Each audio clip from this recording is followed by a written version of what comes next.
नमस्कार, सुबह के 10 बज चुके हैं और आप देख रहे हैं सवाल 10 बजे। आपके साथ मैं हूं मोनिका सिंह। आज का सवाल सीधा है, क्या ट्रंप की रणनीति उल्टी पड़ गई है? दुश्मन आगे है, अमेरिका पीछे है, और ये वही अमेरिका है जो हर मोर्चे पर आगे रहता था। लेकिन हालात अब ऐसे हो गए हैं जहां वॉर रूम में सन्नाटा और डिप्लोमेसी में हिचकिचाहट नजर आ रही है। डोनाल्ड ट्रंप जो हर बार अमेरिका फर्स्ट की बात करते हैं, आज उसी अमेरिका को वो बैकफुट पर ले आए हैं। मिडिल ईस्ट का नक्शा बदल चुका है और बदलाव की धुरी पर इस वक्त ईरान खड़ा है। ईरान के विदेश मंत्री अब्बास अरागची का पाकिस्तान दौरा महज एक कूटनीतिक यात्रा नहीं बल्कि एक बड़ा संदेश है। ओमान से होते हुए इस्लामाबाद पहुंचे अरागची ने साफ कर दिया कि ईरान अब डिफेंसिव मोड में नहीं है, बल्कि वो फ्रंट फुट पर खेलकर शांति की शर्तें तय करना चाहता है। और ठीक उसी वक्त जब दुनिया उम्मीद कर रही थी कि शांति की राह खुलेगी, अमेरिका ने अपना पासा पलट दिया। डोनाल्ड ट्रंप ने अपने दूत का पाकिस्तान दौरा रद्द कर दिया। वॉशिंगटन का यह फैसला कूटनीति के जानकारों के लिए किसी झटके से कम नहीं है। सवाल बड़ा है, क्या यह ट्रंप का पावर प्ले है या फिर रणनीति में आई एक बड़ी खामोशी? ईरान ने इस मौके को खाली नहीं जाने दिया। अरागची ने जो कहा वो ट्रंप प्रशासन पर सीधा अटैक है, सीधा हमला है। उन्होंने दो टूक कहा, हम व्यवहारिक रूपरेखा पेश कर चुके हैं, अब अमेरिका को तय करना है कि वो गंभीर है या नहीं। ईरान के तेवर ने अमेरिका को कटघरे में खड़ा कर दिया है। क्या ट्रंप के पास कोई जवाब नहीं बाकी है? क्या अमेरिका की पीछे हटने की नीति उसे इस जंग में अलग थलग कर रही है? पाकिस्तान की धरती पर ईरान का ये सक्रिय कूटनीतिक अभियान ये बताने के लिए काफी है कि ट्रंप की घेराबंदी करने की योजना शायद खुद ट्रंप के लिए ही मुसीबत बन चुकी है। अब दुनिया की नजरें व्हाइट हाउस पर है। अगर ट्रंप बातचीत से भागते हैं तो ये उनकी कूटनीतिक हार मानी जाएगी, और अगर वो लौटते हैं तो शर्तें शायद अब उनकी नहीं ईरान की होंगी। आज सवाल 10 बजे में अपने खास मेहमानों के जरिए ये समझने की कोशिश करेंगे कि क्या ट्रंप की रणनीति उल्टी पड़ गई है, क्या सुपर पावर अमेरिका कूटनीति के इस खेल में चेकमेट हो चुका है। ऐसे बहुत सारे बड़े सवाल हैं जिन पर हम चर्चा करेंगे, और इस बीच कुछ सवाल भी जो है उठते हुए नजर आ रहे हैं। ये सवाल ये उठ रहे हैं कि देखिए, ये जंग या शांति डेडलाइन टिक टिक, क्योंकि घड़ी लगातार चल रही है। ट्रंप का ईरान को नया अल्टीमेटम, अब ईरान ने अल्टीमेटम दिया है डोनाल्ड ट्रंप को। 3 दिन में समझौता नहीं तो तेल पाइपलाइन फटेगी, ये ट्रंप की तरफ से कहा गया। ट्रंप ने अल्टीमेटम दिया, 3 दिन का वक्त। मिडिल ईस्ट में तनाव के बीच बयानबाजी का दौर हम लगातार देख रहे, स्टेटमेंट से एक की बाद एक आ रहे। ईरान का न्यूक्लियर और होर्मुज पर समझौते से इनकार। ईरान ने कह दिया कि न्यूक्लियर पर कोई कॉम्प्रोमाइज नहीं होगा। ट्रंप के बयान के बाद ईरान की कूटनीतिक हलचल भी अब तेज नजर आ रही है, लेकिन अब ईरान ऑप्टिमिस्टिक नजर आ रहा है। 3 दिन में दूसरी बार अरागची इस्लामाबाद पहुंचे, और ये दिखाता है कि वो कितने ज्यादा पॉजिटिव है इस बातचीत के लिए। 3 दिन में दूसरी बार अरागची ओमान पहुंचे, जहां करीब 18 घंटे का वक्त उन्होंने बिताया, स्पेंड किया ये वक्त, और ये दिखा रहा है कि वो कितने ज्यादा ऑप्टिमिस्टिक है बातचीत के लिए। ओमान में 18 घंटे तक सीक्रेट बातचीत चली है। ये बातचीत क्या चली है वो देखना होगा, लेकिन निश्चित तौर पर इसी के आगे पीछे घूम रही। अरागची रूस पहुंचे और पुतिन से भी मुलाकात करने वाले हैं। अब क्या पुतिन से भी इसी बात पर मुलाकात होनी है? ये कहीं ना कहीं बड़ा सवाल है। इन सब के बीच ईरान का नया फॉर्मूला आपको बता दें। ईरान का अमेरिका को नया प्रस्ताव है, क्योंकि ईरान आतुर है बातचीत के लिए। नया प्रस्ताव भेज दिया। पहले होर्मुज स्ट्रेट खोलने की शर्त, होर्मुज स्ट्रेट पहले खोल लेते फिर बातचीत करेंगे। पहले भी ईरान ये कह रहा था और अब ये फिर से ईरान ने दोहराया है। परमाणु मुद्दे पर बाद में बातचीत होगी, ईरान की तरफ से कहा गया। परमाणु पर बाद में बात करेंगे, पहले होर्मुज स्ट्रेट हम खोल देते हैं, आप नाकाबंदी खोल दीजिए, बातचीत के टेबल पर आ जाइए। परमाणु के मसले पर बात नहीं होगी। बातचीत फिलहाल पूरी तरह ठप है, अभी ये वार्ता नहीं हो रही है, लेकिन कोशिश ईरान की तरफ से की जा रही है। अमेरिका ने अल्टीमेटम तो दिया है, लेकिन अब ये समझ नहीं आ रहा कि बातचीत होगी या नहीं होगी। ईरान के अंदर भी मतभेद गहरे हैं, क्योंकि एक कट्टरपंथी सोच भी ईरान में है, IRGC की सोच, और दूसरी तरफ अगर हम देखें वहां के विदेश मंत्री और राष्ट्रपति का जो रुख है वो अलग नजर आता है। सो कहीं ना कहीं वो मतभेद गहरे, लेकिन इसे लेकर भी कोशिश ईरान लगातार कर रहा है। आसान मुद्दों पर पहले समझौता चाहता है तेहरान, ये नया फॉर्मूला है ताकि कुछ तो हो कम से कम।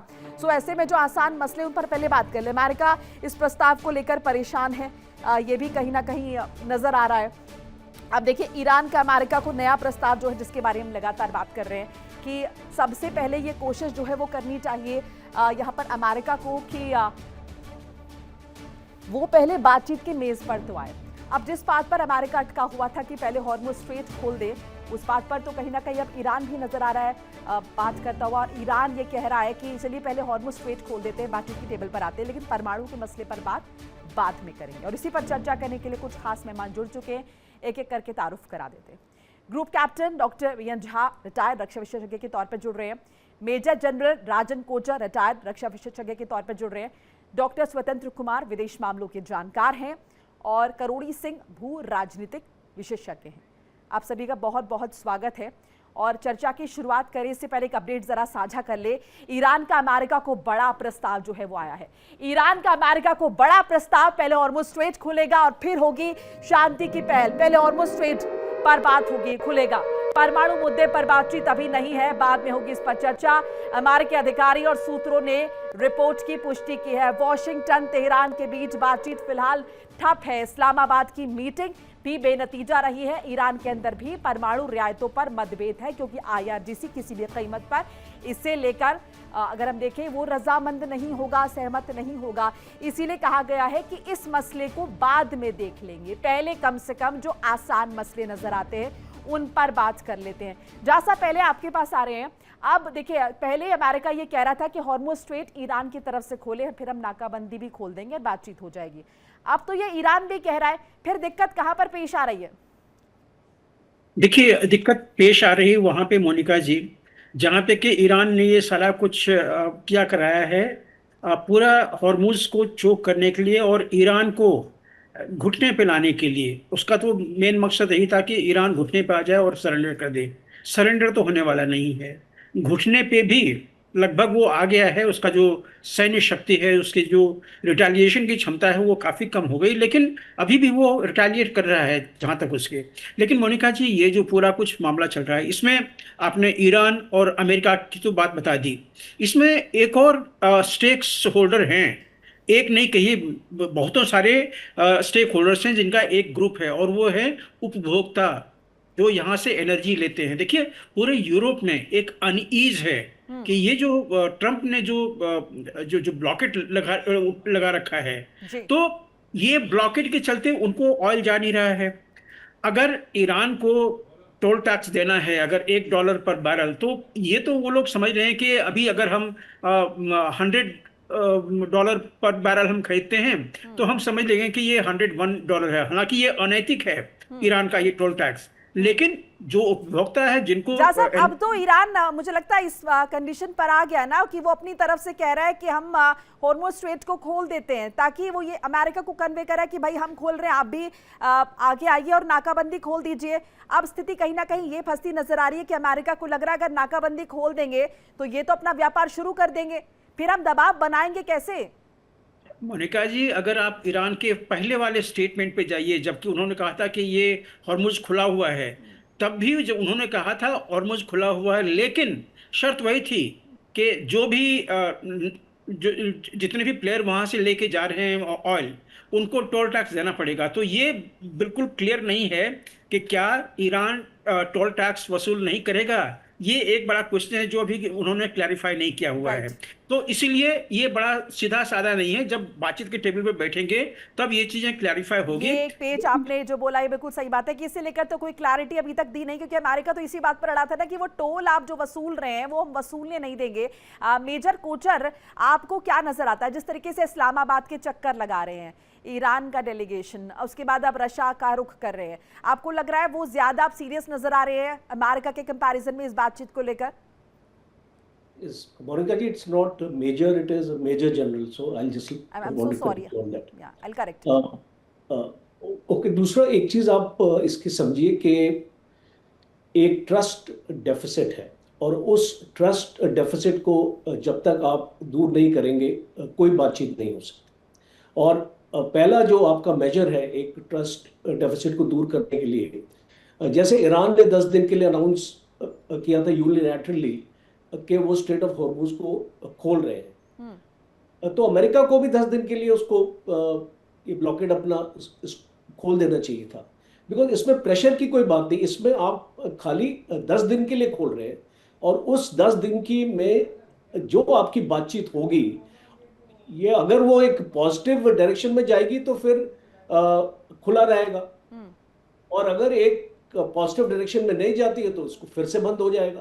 तो ये इस टाइप की कॉन्फिडेंस बिल्डिंग मेजर्स बहुत इंपॉर्टेंट है। बिकॉज अब आपने इसको पाकिस्तान को क्यों लगाया बीच में, इसलिए लगाया ना कि आप डायरेक्ट 1-to-1 बातचीत नहीं करना चाहते, बिकॉज आप एक दूसरे की शक्ल नहीं देखना चाहते, इतनी नफरत और गुस्सा है एक दोनों के बीच में, और इसलिए आपने एक थर्ड पार्टी मीडिएशन के लिए लगाया।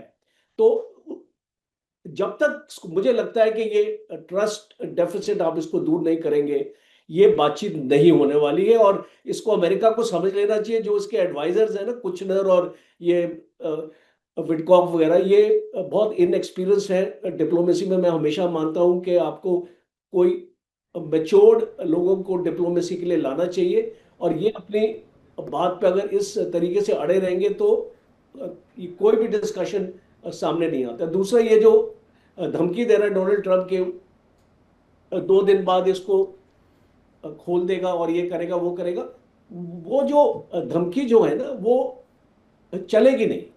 आपको लग रहा है उसी धमकी का इम्पैक्ट है ये जो स्टेटमेंट आया है ईरान की तरफ से, कि जो नया प्रस्ताव आया है कि हम हॉर्मुज को खोल देते हैं और उसके बाद बात करते हैं, ये उसी धमकी का इम्पैक्ट है, असर है?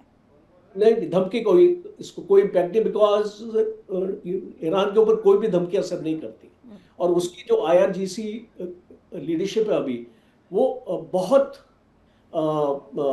एक हार्ड लाइन हो चुकी है। इट्स नॉट लाइक 27 फरवरी को जो एक डील हो रही थी, उस टाइम पे खोमेनी थे वहां पे, और वो एक जो इतना हार्डलाइन स्टांस हमने देखा नहीं था उस टाइम पे, जो आज देख रहे हैं।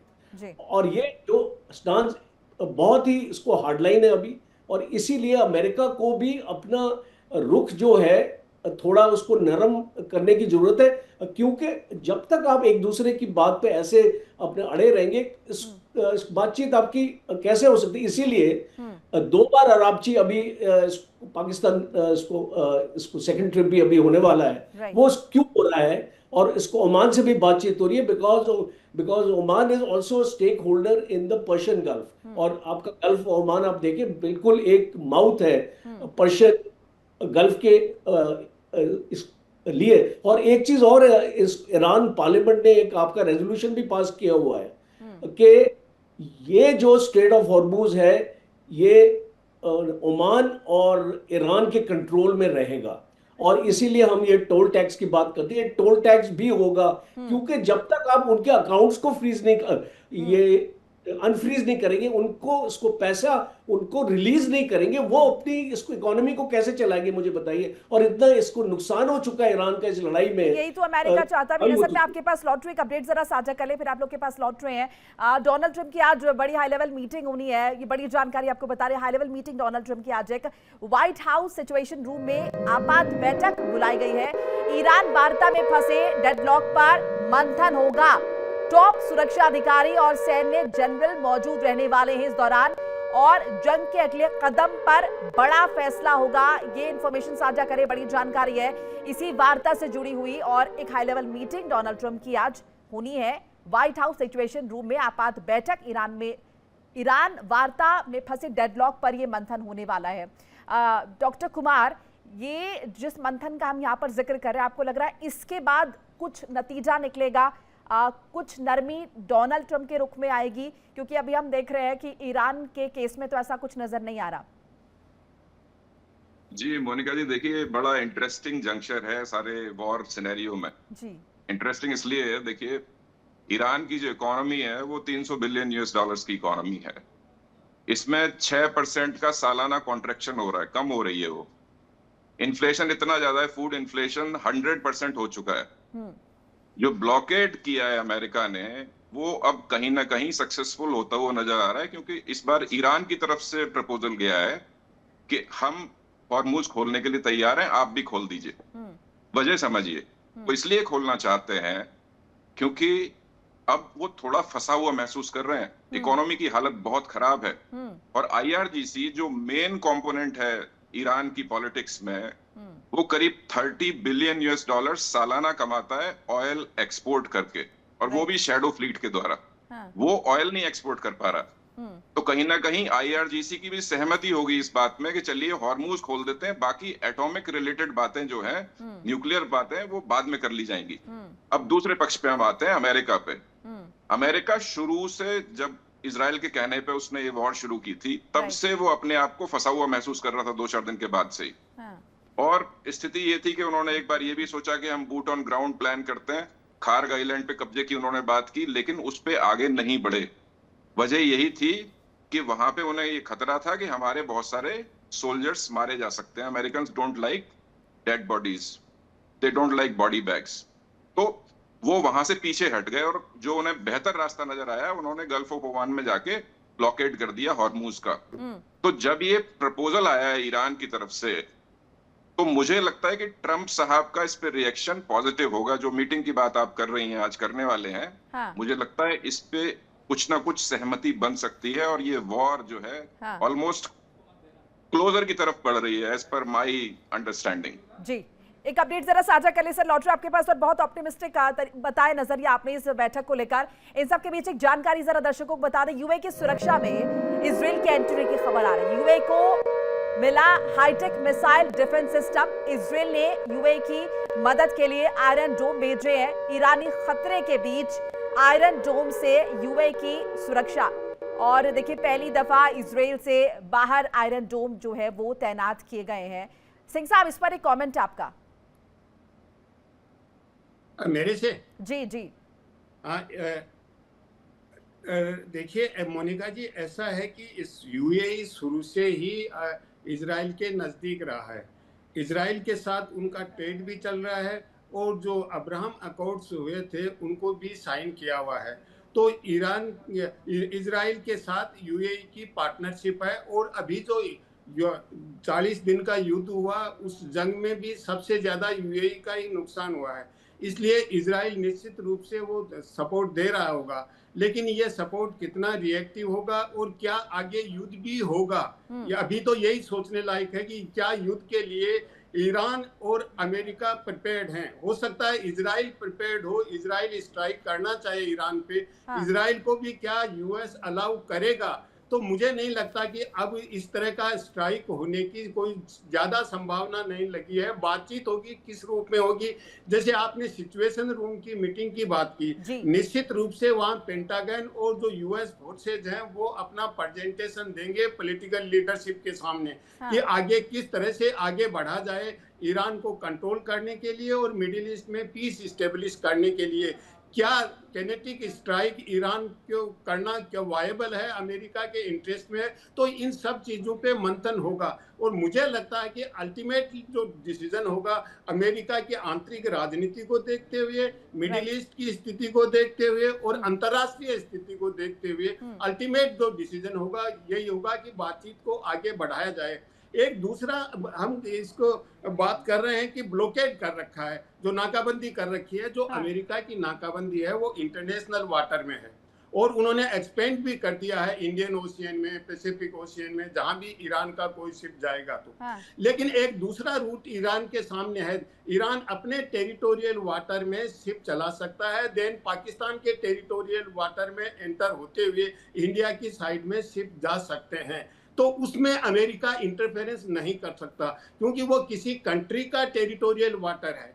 तो ऐसी स्थिति में ये कह देना कि ईरान बिल्कुल ही ब्लॉक हो गया है, मुझे नहीं लगता कि ऐसा हो गया। दूसरा, लैंड रूट चाइना के साथ ईरान से लेके वखान कॉरिडोर होते हुए चाइना से कनेक्टेड है ईरान। रशिया, देखिए अभी गए हैं ईरान के विदेश मंत्री, वो भी इसीलिए जा रहे हैं कि रशिया एक स्ट्रेटेजिक पार्टनर रहा है, हथियार रशिया दे सकता है, दूसरी फैसिलिटी सर इसके साथ साथ ये भी एक सवाल उठ रहा है, माफ कीजिएगा मैं रोक रही हूँ आपको, मैं ये सवाल झा साहब से पूछने भी वाली थी कि जो रशिया जा रहे हैं, ईरान के रिप्रेजेंटेटिव तकरीबन पहुंच गए हैं, वहां भी क्या इस वार्ता को लेकर कोई बात होगी? क्या कुछ ऐसा है कि रशिया कोई एक्सटर्नल प्रेशर अमेरिका पर बनाएगा या फिर क्योंकि अभी तो पाकिस्तान की मध्यस्थता पर कोई विश्वास करने को राजी नहीं है, सो क्या मुमकिन है कि अब रशिया प्रत्यक्ष रूप से सामने आके मध्यस्थता कर सकता है? क्या मुझे ही पूछा है? सर मैं लौटू आपके पास, झा साहब। देखिए, इसका सही तो जवाब आपको किरोड़ी जी ही देंगे क्योंकि वो विदेश मामलों के जानकार हैं, वो डिप्लोमेटिक हैं। लेकिन जो अभी इनका ये 3 देश का ट्रिप था, पाकिस्तान, ओमान और रशिया, ये एसेंशियली बायलैटरल टॉक है। अपना दृष्टिकोण, अपने जो वो समझते हैं कि फ्रेंडली देश हैं या ऐसे देश हैं जिनसे वो कुछ चीज़ें शेयर कर सकते हैं, ये उनका वो दौरा है। लेकिन श्योरली जब वो जा रहे हैं तो सबसे बड़ा चुनौती जो ईरान भी फेस कर रहा है, अपना इकॉनमी को डूबते हुए देख रहा है, तो उसको एलिवेट करने के लिए, उसको बचाने के लिए, उसमें किसी भी तरह की मदद करने के लिए, इंक्लूडिंग डिफेंस पैक्ट्स कुछ ऐसे हो सकते हैं, जैसे कि उनको एयर डिफेंस सिस्टम की अभी बहुत ज़रूरत है। चाइना से कुछ मिले हैं लेकिन उनको और चाहिए। ईरान को ऑलरेडी पहले रशिया से S-300 मिला था, तो वो S-300 आज के दिन तबाह हो गया। क्या उसको रिपेयर करके या रेक्टिफाई करके या रीडिप्लॉय कर सकते हैं? ये सारी चीज़ें उनके टेबल पे होगी वार्ता के लिए। लेकिन एसेंशियली वो अपना रुख वहाँ पे क्लियर करने के लिए जा रहे हैं। और अगर रशिया किसी भी तरह से यूएस को इन्फ्लुएंस कर पाया, जो कि नहीं लगता है मुझे कि ऐसा वो कुछ कर पाएगा, तो ऑब्वियसली अगर ईरान के एडवांटेज के हिसाब से अगर कुछ भी उनको वहां पे वार्ता में निकली कि हाँ ऐसा काम रशिया इनिशिएट करेगा, तो शायद उसकी जरूरत हो। लेकिन मुझे नहीं लगता कि रशिया आज के दिन में इस पोजीशन में है कि वो यूएस को इन्फ्लुएंस कर सके। मोनिका। ठीक है, कुमार साहब आपके पास आ रही है समझने के लिए। ये जो बार बार बात हो रही है कि पाकिस्तान पे विश्वास नहीं है, पाकिस्तान की मध्यस्थता पे विश्वास नहीं है, पाकिस्तान अमेरिका कह रहा है इंक्लाइंड हो सकता है ईरान की तरफ, और ईरान कह रहा है इंक्लिनेशन उसका अमेरिका की तरफ है। सो क्या इस मध्यस्थता को कोई और देश भी आगे आ सकता है? जैसे मैंने रशिया का जिक्र किया और जहाँ सबसे पूछा, इस पर आपका क्या नजरिया है? जी मोनिका जी, देखिए कॉम्प्लेक्स सिचुएशन है, बट मुझे लगता है अमेरिका पाकिस्तान को ही आगे करके रखेगा, क्योंकि रशिया, मुझे लगता है कि जो झा साहब कह रहे हैं वो बात सही है, मीडिएशन में अभी आगे नहीं आएगा, वो उस स्थिति में नहीं है। और रशिया और चाइना को अमेरिका थोड़ा सा अपने विरोधी समझता है, तो वहां पे बात बनने की संभावना रिलेटिवली कम रहेगी। पाकिस्तान ही मुझे लगता है इस मीडिएशन को आगे बढ़ाएगा। और अभी तो अमेरिका ने यह भी कहा है कि भाई हमने डिप्लोमेटिक चैनल ओपन कर दिया, आप सीधे बैठ के बात नहीं करना चाहते तो फोन से आप डायरेक्ट ही बात कर सकते हैं। तो डायरेक्ट चैनल भी ओपन हो सकता है दोनों के बीच में बातचीत का, मुझे लगता है ऐसा भी पॉसिबल है। ठीक है, कोचर साहब आपको लग रहा है ये इनिशिएट जिसका जिक्र बार बार अमेरिकी राष्ट्रपति डोनाल्ड ट्रंप कर रहे हैं कि एक फोन कॉल कर दीजिए, कि हालांकि वो कन्वे कर चुके हैं नया प्रस्ताव पाकिस्तान के थ्रू, लेकिन जिस फोन कॉल का बार बार जिक्र कर रहे हैं डोनाल्ड ट्रंप, क्या वो ईरान की तरफ से वो फोन कॉल आने वाला है, या फिर जो प्रस्ताव अब ईरान भेज चुका है इस प्रस्ताव पर ही बातचीत होगी? देखिए, अभी तक तो पाकिस्तान की बात करें ना, Pakistan is like a messenger, और आप उसको एक मीडिएटर का एक दर्जा हम नहीं दे सकते हैं। इट इज बेसिकली मैसेंजर, एक मैसेज यहाँ से देना और वहाँ से देना और कन्वे करना। अब सिचुएशन ये आएगी कि अगर आप ये आमने सामने नहीं इसको मिलना चाहते तो आप एक वीडियो कॉल या फोन कॉल इस तरीके का भी एक प्रोविजन रहेगा, बिकॉज बातचीत को अगर आपको आगे बढ़ाना है, और अगर इसको आगे बढ़ाना है तो मिलना तो आपको पड़ेगा ही अल्टीमेटली। आप ये फोन कॉल का ये जरिया यही होगा कि एक दूसरे के साथ आप ये अपने इसको विचार अपने शेयर कर सकते हैं, डिस्कस कर सकते हैं कहां तक। फोन कॉल कहने का एक तरीका ये भी था ना डोनाल्ड ट्रंप का कि भाई मैंने जो कोशिश करनी थी हमने वो कर ली, अब बॉल आपके कोर्ट में है, आप कॉल करिए और आप ये बताइए कि आप इंटरेस्टेड हैं बातचीत के लिए। हाँ बिल्कुल, सही आप बता रहे हैं। बिकॉज इसको देखिए, अमेरिका जो है, मैं ये इसको मानता हूँ कि ये जो लड़ाई है दोबारा ये स्टार्ट नहीं होने वाली, और इसलिए अमेरिका भी कोशिश कर रहा है। देखिए, अगर ये एग्रीमेंट हो जाता है तो बहुत अच्छी बात है, चांसेस आर ओनली 10%, और अगर ये एग्रीमेंट नहीं होगा तो इसको मुझे ऐसा लगता है कि अमेरिका इसको यहाँ से निकलेगा, टाइम लगेगा, 2-3 महीने में निकलेगा, और इस बेसिकली एक नैरेटिव के साथ निकलेगा बताने के लिए कि हमने पीस के लिए हमने बहुत एफर्ट्स की। हाँ। और इसको ईरान जो एग्री नहीं कर रहा था, और हमने इतनी इसको तबाही ऑलरेडी कर चुके ईरान में कि we have already won the war. ये एक्चुअली अमेरिका बहुत देर से बोल रहा है, और अगर आप अमेरिकन वेस्टर्न मीडिया को भी देखें, अगर आप पेंटागन की भी रिपोर्ट देखें और ये सारी चीजें, तो आपको एक साफ इंडिकेशन आपको नजर आएगा कि अमेरिका एक नैरेटिव ऑलरेडी इसको बना चुका है, that is already won the war. उसने डिस्ट्रक्शन इतना किया ईरान का, और ये सारी चीजें हैं। और ये जो सैंक्शंस है, देखिए आज अगर ये लड़ाई में कोई एग्रीमेंट भी नहीं होती है तो सैंक्शन तो रहेंगे ईरान के ऊपर। हाँ। और सैंक्शंस की वजह से जो ईरान है वो आगे नहीं बढ़ पाएगा, वो उस तरीके से अपनी रीबिल्डिंग नहीं कर पाएगा। इसीलिए आपका ईरान का जो फॉरेन मिनिस्टर है वो रशिया जा रहा है, बिकॉज रशिया और चाइना ये ऐसे दो देश हैं, मुझे ऐसा लगता है इसको ईरान के रिकंस्ट्रक्शन और रीबिल्डिंग में ये बहुत मदद करेंगे। दूसरा एक चीज और है जो आपने स्वतंत्र जी से पूछी थी, उसका मैं एक छोटा सा कमेंट देना चाहूंगा। इसको मुझे लगता है कि इसको रशिया इस बातचीत में हेल्प जरूर कर सकता है, और इसलिए कर सकता है क्योंकि यूक्रेन की लड़ाई का भी रशिया को एक एंड स्टेट अभी चाहिए, बिकॉज रशिया बातचीत के लिए तैयार था यूक्रेन से, बट यूक्रेन बातचीत नहीं करना चाहता था। मुझे लगता है कि अब टाइम आ गया है यूक्रेन के ऊपर और यूएस प्रेशर डालने के लिए, और एक इस टाइप का बार्टर भी हो सकता है कि आप ये लड़ाई को रोके और हम आपको मदद करेंगे ईरान की लड़ाई को रोकने में। तो ये फॉरेन पॉलिसी में ऐसी चीजें कॉमन है और ये होती रहती है, ये मुमकिन है। सिंह साहब, अभी जिस बात का हम जिक्र कर रहे थे, ये जो नया समझौता एक तरीके से रखा है और ईरान ने जो पेशकश की है कि परमाणु समझौता हम बाद में कर लेंगे, पहले जो आसान चीजें हैं वो कर लें, आपको लग रहा है कि इस पर अमेरिका कन्विंस हो जाएगा, या फिर जो असल अमेरिका की मंशा है परमाणु समझौता उसी पर अमेरिका अडिग रहेगा? और अगर अडिग रहेगा तो फिर तो बातचीत नहीं हो पाएगी सफल। देखिए मोनिका जी, राजन सर की दोनों बार की बातों से सहमत होते हुए मैं कुछ पॉइंट्स ऐड करूंगा इसी संदर्भ में। पाकिस्तान की जो स्थिति है वो एक मर्सनरी ट्रिप की स्थिति है। वो इसलिए है कि पाकिस्तान अगर अमेरिका और ईरान के बीच में एक विन विन वाला समझौता करवा देता है तो पाकिस्तान को दोनों साइड से फायदा मिलेगा। अमेरिका भी रिवार्ड करेगा और ईरान भी रिवार्ड करेगा। ईरान के को बिल्कुल डाउन करके अब पाकिस्तान कोई समझौता नहीं करवा सकता, क्योंकि ईरान से लंबा बॉर्डर है और पहले भी ऐसी रिपोर्ट्स आती रही हैं कि ईरान से तेल पाकिस्तान स्मगल्ड होता रहा है, जब ये सैंक्शंस लगे हुए थे तब भी। तो अब जो आप अमेरिका वाला जो सवाल पूछा है कि निश्चित रूप से अमेरिका पे दबाव है, क्योंकि अमेरिका ने जिस तरह का नाकेबंदी की है उसका कोई सपोर्ट नहीं कर रहा है। अमेरिका का एक भी दोस्त सपोर्ट नहीं कर रहा है। यूरोप के देशों की 3 मीटिंगें 10 दिन में हो चुकी हैं, लंदन में, पेरिस में और साइप्रस में। उन्होंने यही रिजोल्यूशन पास किया है कि इसको नाकेबंदी को खोला जाए। ये पूरी दुनिया के हित में है, अमेरिका और ईरान के हित में भी है। तो मुझे लगता है कि अमेरिका इसको मान ले किसी न किसी रूप में और बातचीत को आगे बढ़ाए, लेकिन वो परमाणु वाला इश्यू है उसको बिल्कुल डिस्कनेक्ट नहीं करेंगे, वो इसके साथ टैग रहेगा। तो ये तो सही है, मेन इश्यू तो परमाणु का भी है, मिसाइल का भी है, जो दूसरे जो उनको सपोर्ट करता है, जो नॉन स्टेट एक्टर्स हैं, हिजबुल्लाह है, हमास है, तो वो सब इश्यू रहेंगे।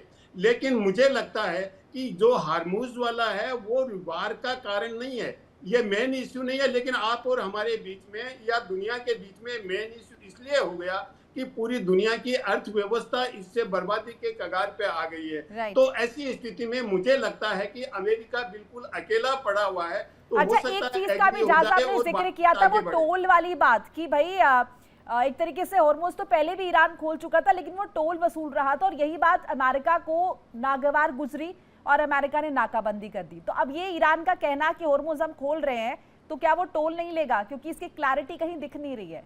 देखिए, जब ओमान गए हैं ईरान के विदेश मंत्री तो निश्चित रूप से इस पे बातचीत हुई होगी कि future management straight of Hormuz का कैसे हो। संकट तो पहले भी आया, ईरान इराक के युद्ध में भी आया था, हॉर्मुज का कोई आज का नहीं है। लेकिन ओमान और ईरान के बीच में है, तो जो भी डिसीजन होगा वो अकेला ईरान नहीं लेगा, ओमान को कॉन्फिडेंस में लेगा। ओमान और ईरान के रिश्ते भी बहुत अच्छे हैं, तो अभी जो गए हैं तो निश्चित रूप से हॉर्मुज को लेके भी बात हुई है, और जो समझौता होना है अमेरिका और ईरान के बीच में उसको लेके भी बातचीत हुई होगी, क्योंकि पहले मध्यस्थता ओमान ही कर रहा है। तो मुझे लगता है कि इसको लेके भी कोई समझौता हो जाए, ओमान को एग्री करके ही कोई फीस या टोल लगेगा, उसके बिना ईरान अकेला नहीं लगाएगा। ठीक है, ठीक है झा साहब, ये एक और जो मसला है जो यहाँ पर ईरान ने रखा है नए प्रस्ताव में, वो ये कि हिजबुल्लाह पर अटैक्स बंद होने चाहिए, लेकिन हम देख रहे हैं लेबनान और इसराइल के बीच सीज फायर हुआ है, लेकिन जो हिजबुल्लाह पर हमले वो लगातार हो रहे हैं। उसे बता दिया है इसराइल ने कि भाई ये तो हमारी कंडीशंस में ही था ना, हम रिटालिएट कर रहे हैं। भले ही वो रिटालिएट नहीं कर रहे हैं, वो इनिशिएट कर रहे हैं, वो अटैक्स कर रहे हैं, लेकिन फिर भी उनके पास कहने के लिए कि हम ये रिटालिएशन कर रहे हैं। सो आपको लग रहा है इसराइल बात मान जाएगा और वो जो हमले हिजबुल्लाह पर हो रहे हैं वो रुक जाएंगे ताकि बातचीत हो पाए? मोनिका जी, ये जो इसराइल और लेबनान का जो वार्ता है या सीज फायर है, वो थियोरेटिकली करेक्ट है। मतलब ये पॉसिबल है, ये संभव है और ये इम्प्लीमेंटेबल है। लेकिन जो हिजबुल्लाह है वो लेबनान का कोई विंग नहीं है, कोई मिलिट्री विंग नहीं है। हिजबुल्लाह ने अपनी हैसियत जो है वहाँ पे एक अलग तरह से जमा रखी है। पावर शेयरिंग अरेंजमेंट में जो वहाँ पे शिया ग्रुप हैं, उनके थ्रू हिजबुल्लाह ने वहाँ पे अपनी पांव जमाई है। अब यहाँ पे सवाल उठता है कि 2 बार 3 बार ट्रंप जो है वो वार्ता करवा चुके हैं, उन्होंने सीज फायर कर ली है, और उस सीज फायर के दौरान ही ये सारी बातें हो रही हैं कि हिजबुल्लाह कभी फायर करता है और कभी जो इसराइल है वो हिजबुल्लाह के ऊपर में अटैक करता है। लेकिन जो हम लोग, राजन साहब हमसे बिल्कुल सहमत होंगे क्योंकि ये इनको मिलिट्री का बहुत बड़ा पर्सपेक्टिव है इनके साथ में। जितने भी हमने अटैक देखिए, एरियल अटैक, चाहे साउथ लेबनान हो चाहे लेबनान के अंदर में हो, हिजबुल्लाह के ठिकाने पे बहुत बड़े बड़े सेकेंडरी एक्सप्लोजन हमने देखे हैं।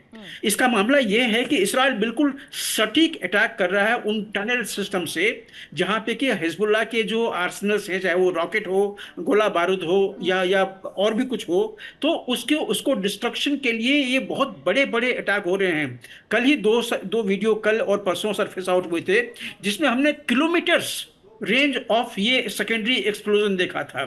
तो ये बड़े सशक्त अटैक्स हैं और मुझे लगता है कि अब कुछ समय के बाद अब इसराइल कहेगा कि ठीक है, हमने अपने जो ऑब्जेक्टिव हैं वो हासिल कर लिए हैं कि हमने हिजबुल्लाह को घुटने पे ला दिया है। और उसके बाद देखिए इसराइल को भी अमेरिका को साथ लेके चलना पड़ेगा। और अगर अमेरिका प्रेशराइज कर रहा है इसराइल को कि आप सीज फायर कीजिए क्योंकि वो लार्जर इंटरेस्ट में है, तो सीज फायर लेबनान के साथ में ये पॉसिबल है। सर वो जो सीज फायर है जिसका हम जिक्र कर रहे हैं, जो एक्सटेंड भी हो गया है, वो सीज फायर जमीनी तौर पर नजर तो नहीं आ रहा है। और कोचर साहब, एक और चीज मैं आपसे समझना चाहूंगी, ये जो हिजबुल्लाह के खात्मे की बात हो रही है, ये जो ऑब्जेक्टिव अचीव करने की कोशिश इजराइल कर रहा है, ये आपको जहाँ साहब कुछ कहना चाह रहे हैं? ये पॉसिबल नहीं है।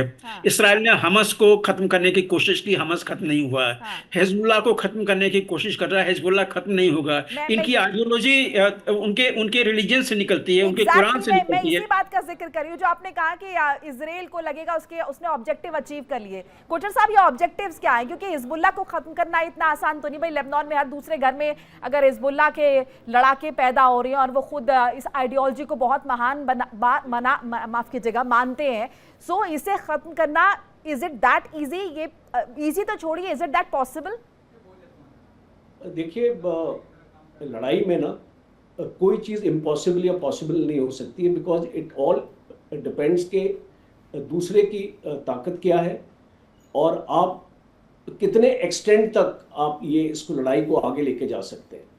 तो अभी जो एक सिचुएशन है लेबनान में, साउथ ऑफ लिटानी रिवर, और वहाँ पे इजराइल ने एक 6 माइल लाइन, वो एक अपना ऑब्जेक्टिव इसको बनाया था कि लेबनान में जब वो घुसे थे उनका ऑब्जेक्टिव था एक 6 माइल लाइन।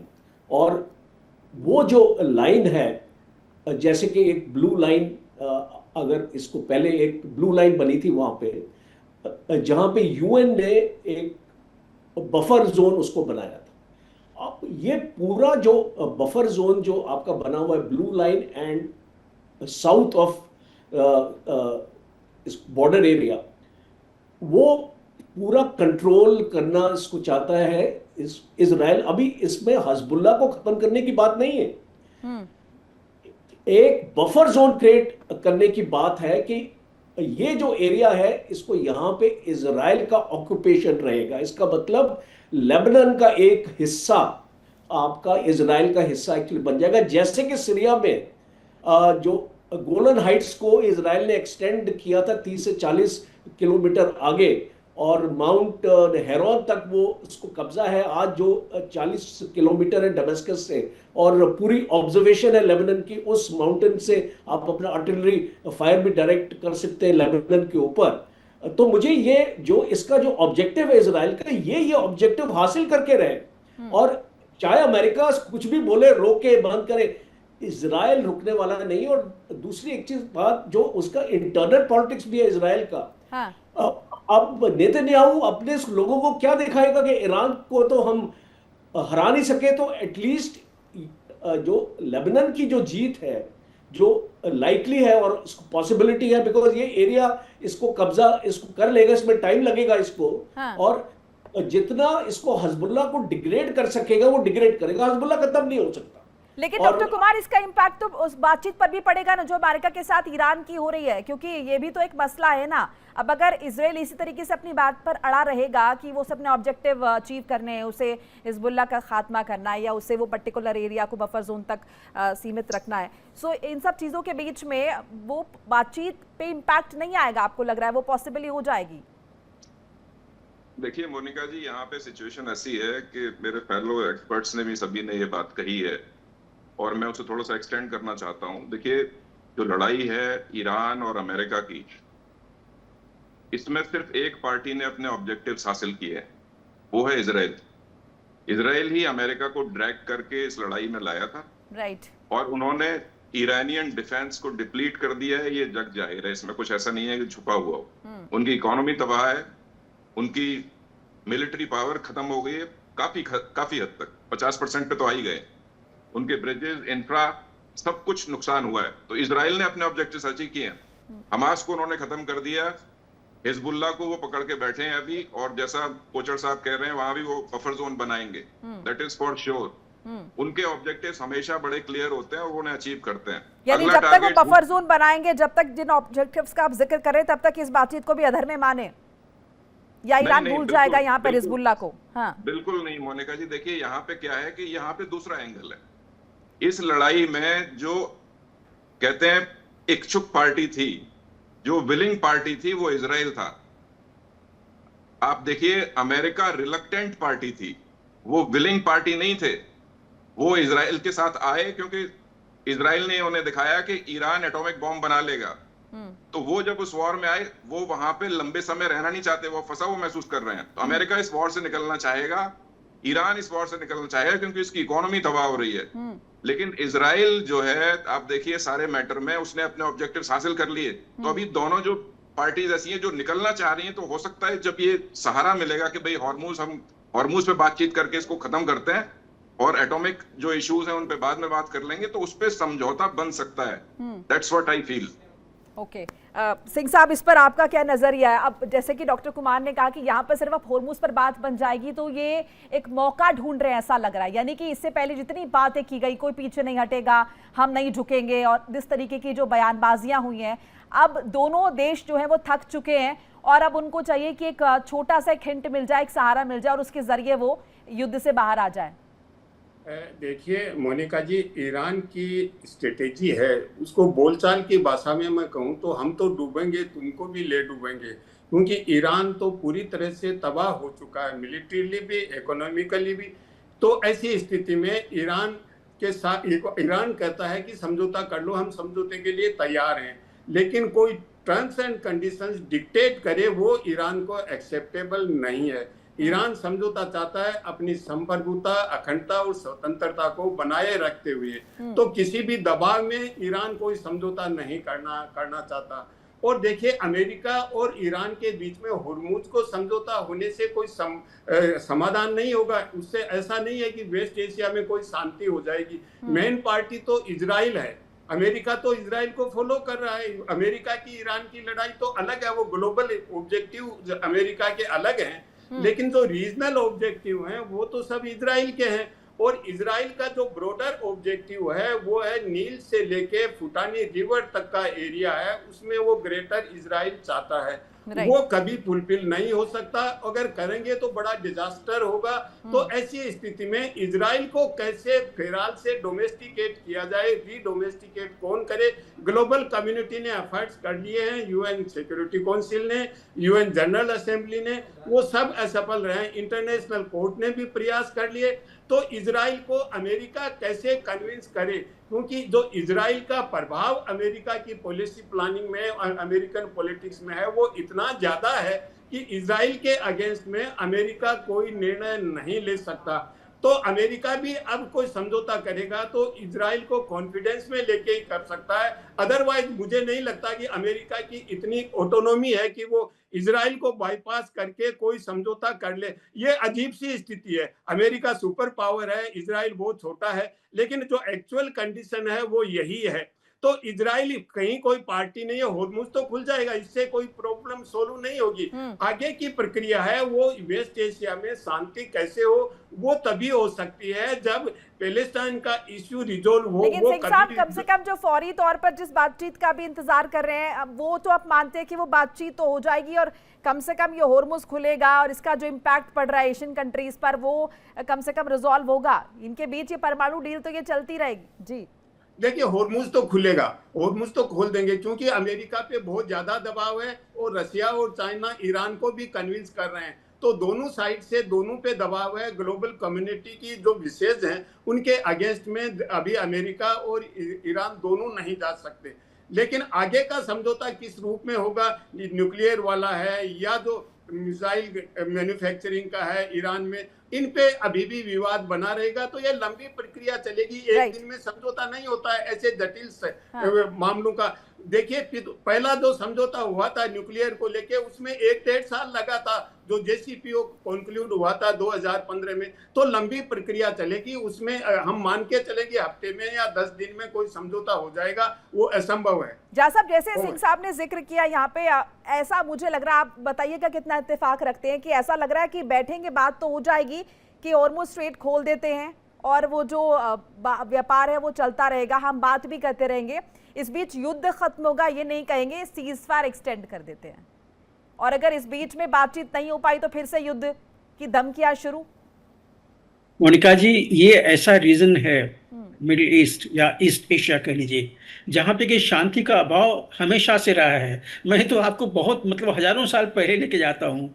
ये जो युद्ध हुआ था देव दानव क्या सुरासुर संग्राम, ये इसी रीजन में हुआ था, जहाँ से वो जो राजा दशरथ की जो वाइफ थी कैकेयी, वो इसी रीजन से आती थी जहाँ पे इनका था कंधार।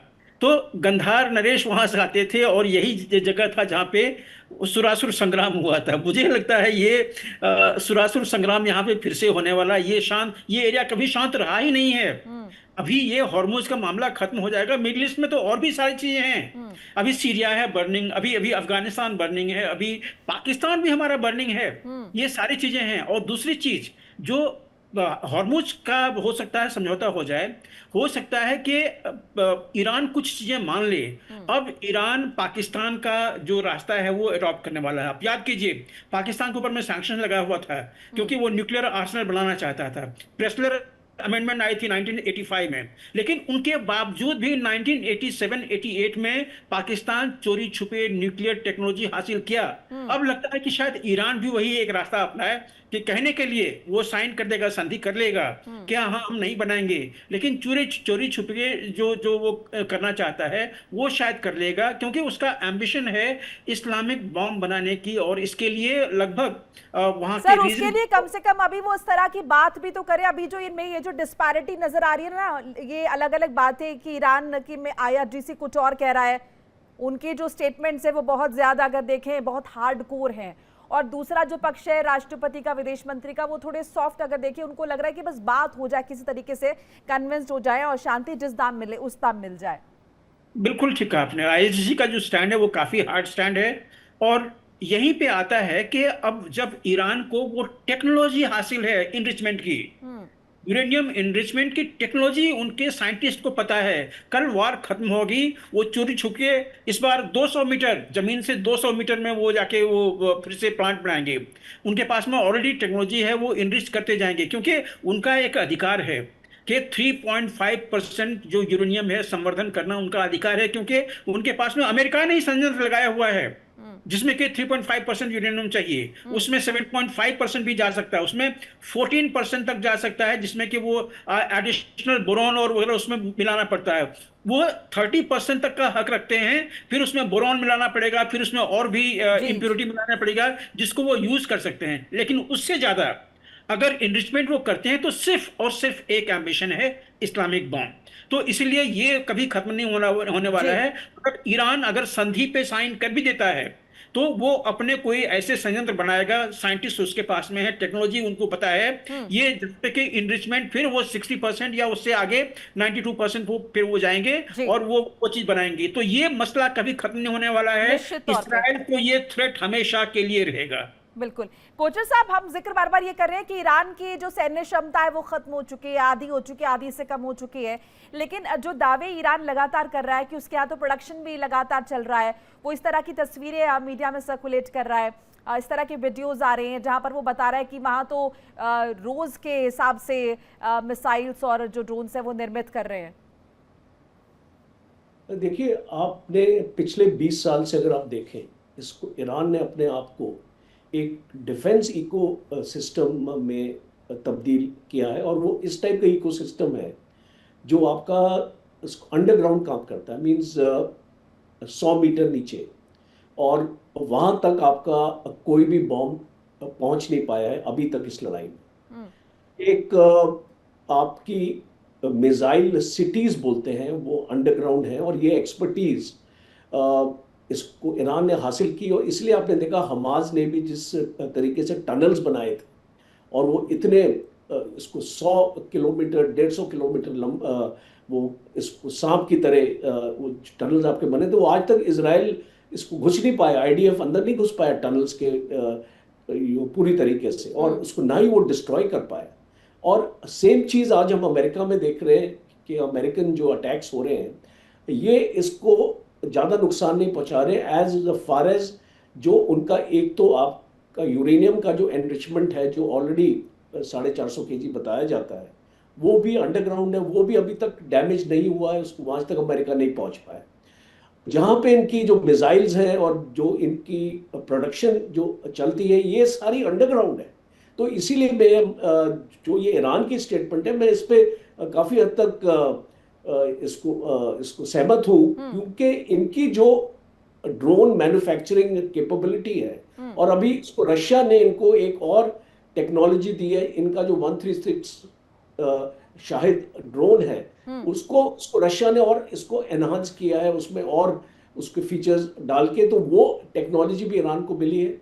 और इसको मिसाइल बनाने के लिए चाइना से पूरा मटेरियल आता है, और पूरा आपको देखिए इसको मिसाइल में आपको रेयर अर्थ एलिमेंट चाहिए होते हैं, आपको सेमीकंडक्टर्स आपको चाहिए होते हैं, मैग्नेटिक आपको एलिमेंट्स आपको चाहिए होते हैं, ये सारे इनको चाइना से मिलते हैं, और उनकी कोई भी कमी नहीं है आज की डेट में। वो इसको अभी भी चाइना से आ रहा है सामान इनके पास, अब तो ब्लॉकेड लग गया उसकी वजह से रुक गया, अदरवाइज आ रहा था। डॉक्टर कुमार, ये जिस बात का जिक्र यहाँ पर कोचर साहब कर रहे हैं कि तमाम सैन्य क्षमता का देखिए अभी भी बहाली है वहाँ पर, और तमाम चीज़ें जो हैं तकनीक जो है वो चाइना रशिया की तरफ से आती रही हैं, ऐसे में ईरान को कमतर आंकना, क्या ये इसी चीज़ का कॉन्फिडेंस है कि जो IRGC है उसके रुख और उसके स्वर किसी भी तरीके से नरम नहीं है? जी मोनिका जी, देखिए क्या है ना कि जियोपॉलिटिक्स बड़ा फनी गेम है। फनी गेम इसलिए, देखिए आप, एक कंट्री है नॉर्थ कोरिया, वो एटॉमिक पावर है, कैसे बना एक्सपर्ट्स जानते हैं।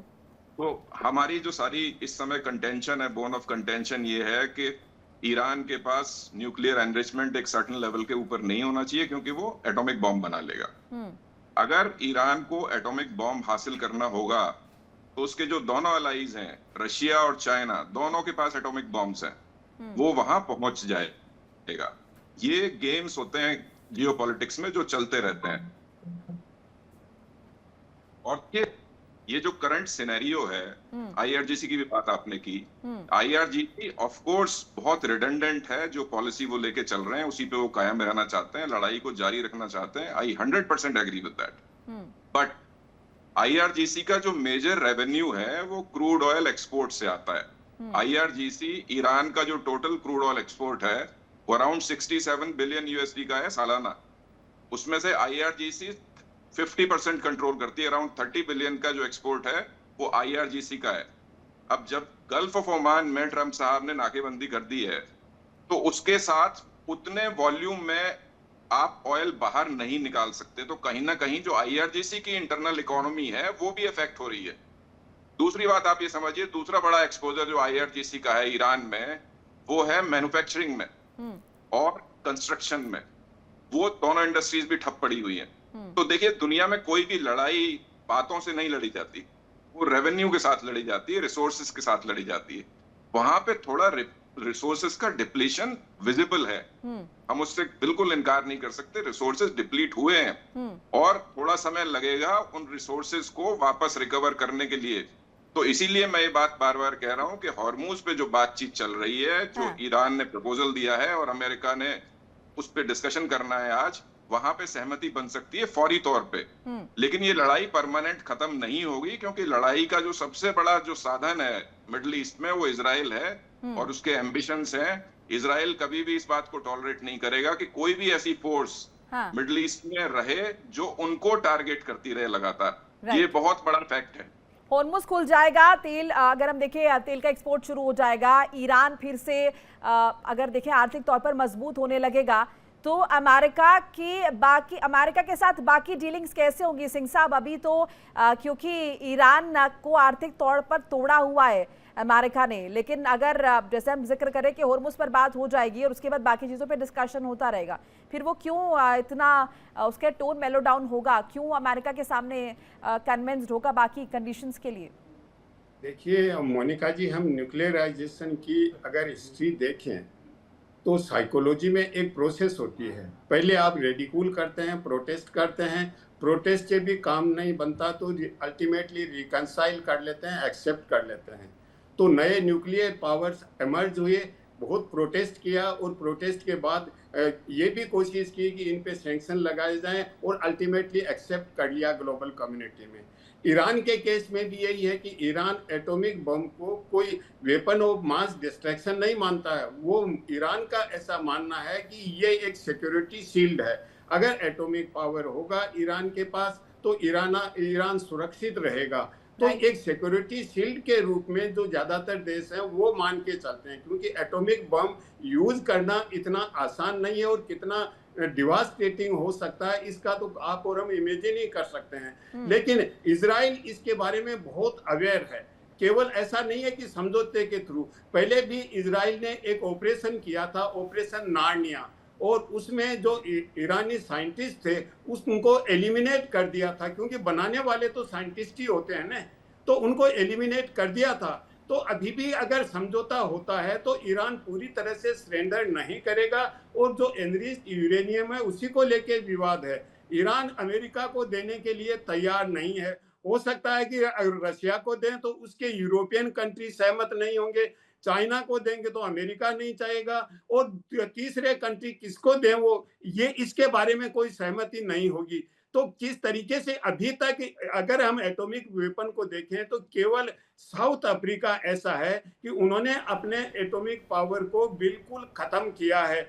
यूक्रेन से खत्म करवाए गए वो एक अलग प्रोसेस थी, लेकिन वॉलेंटरीली किसी ने किया तो केवल साउथ अफ्रीका ने किया है अपने एटॉमिक वेपन्स को।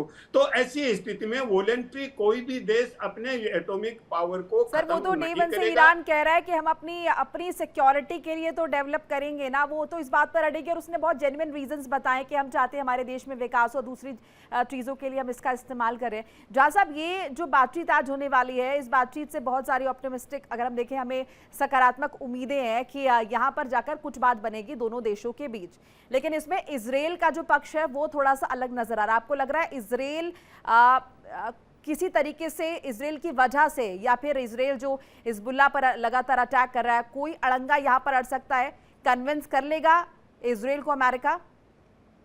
देखिए, हम लोगों को उम्मीद करना चाहिए, आशा करना चाहिए कि फाइनली पीस प्रिवेल होगा, लेकिन ये विशफुल थिंकिंग है, क्योंकि मैंने आपको बताया ये जो मिडिल ईस्ट है ये कभी शांत नहीं रहा है। यहाँ पे चाहे एक्सटर्नल कॉन्ट्राडिक्शन हो या इंटरनल कॉन्ट्राडिक्शन हो, कोई भी कॉज है, ये हमेशा बॉयल पे रहा है।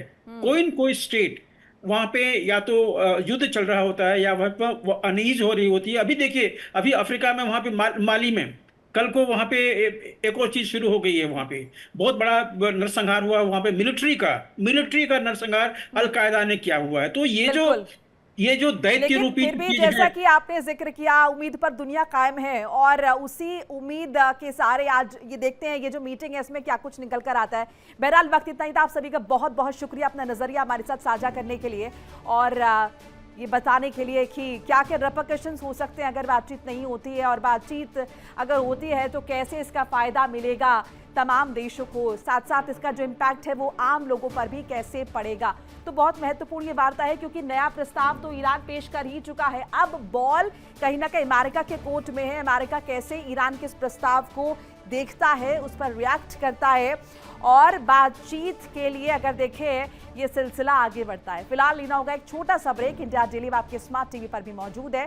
इंडिया डेली 24x7 इन सभी प्लेटफॉर्म पर आप लाइव देख सकते हैं।